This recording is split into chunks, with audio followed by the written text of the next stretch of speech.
And it's a fairly formidable lineup. And Redgrave and Pinsent indicating that they're not ready. They are now.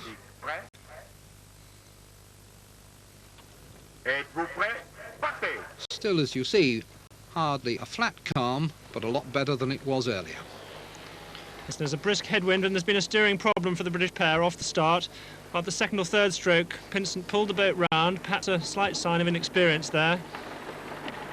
But they seem to have recovered. It's the British pair in the blue and white boat in the centre of the picture, and they've got to hang on to the crew, the East German crew, alongside them. It's Jung and Kellner from East Germany, a partnership which came together last year. Lane 3, Britain, Pinsent and Redgrave in second place. The French, Dumais and Lacaze on the far side. Nearest to us, familiar names, the Pimenov twins from the Soviet Union.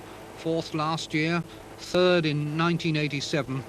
Extraordinarily experienced competitors. They were silver medalists in the Olympic Games 10 years ago, and they've been 3 times world champions. But at the moment, the East Germans, Jung and Kellner, lead from Pinsent and Redgrave of Great Britain. And that's now why he's rowing with a new partner. But at this point, they're rowing strongly, picking up a little water there. It's still a bit rough, but at least it's rough for everybody. The East Germans have gone off very fast, setting out to try and dominate the field. Huge men, Jung and Kellner, both over 6'6". They had the fastest time here when they won their heat, went past Pinsent and Redgrave in the later stages of the race, and the British pair then were content not to make a race of it. At this stage they're doing well. It's just under half a length, about 0.7 of a second. That's a good position. They want to try and hold on to that position, the British pair. That will give them a chance to attack later on in the race.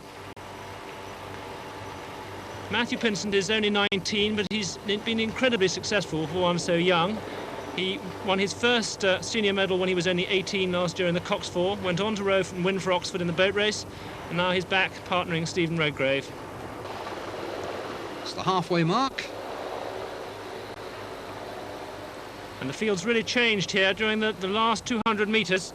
Redgrave and Pinsent have slipped back a bit. They're nearly 2 seconds down on the leaders, and the rest of the field has caught up. And the surprise move perhaps coming from the Romanians in lane 5.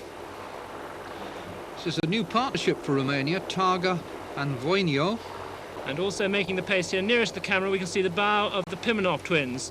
Now, they've rowed a very steady race. It's been in their past, it's been in their practice to come off very fast. And I think they've probably learned from that experience, and they're now rowing steadily through the field. It looks very controlled, very easy rowing from the Pimenov twins nearest the camera. They look as if they're trying to pace their way. And the East German crew there is really trying to get away from the field. They've opened up to a length, perhaps a little clear water. They're going to try and break the field because they can see there'll be a real dogfight coming in behind them. This is the last time that we will see the East German colours carried in a world championship in any sport. The political merger, of course, now complete, and the sporting merger taking place by stages. But East Germany, who've dominated world rowing for so many years, making their farewell bow here, and with 500 metres to go in this coxless pairs final, looking likely to add to their huge collection of gold medals. But it's the Soviet Union who are attacking hard here, and the East Germans are having real difficulty holding them off. Soviet Union within about half a length at this point. Good long steady rowing by the Soviet Union.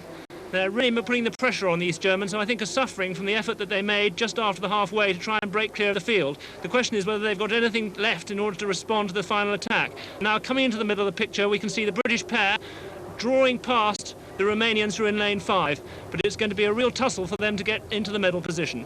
It's between East Germany on the far side and the Soviet Union nearest to the camera. Just about half a length, 3/4 of a length perhaps, for the East Germans, and about the same distance Great Britain behind the Soviet Union. The order as they come into the closing stages of the race: East Germany first, the Soviet Union second, Great Britain third. Romanians in 4th, France in 5th, and here are the Pimenov twins nearest to the camera, but the East Germans have found something in reserve and have established their position and are going away to win by about a length and maybe a fraction more. Soviet Union second and Great Britain third. And the margin between first and second and third about the same, just over 2 seconds, about 3/4 of a length between first and second and third.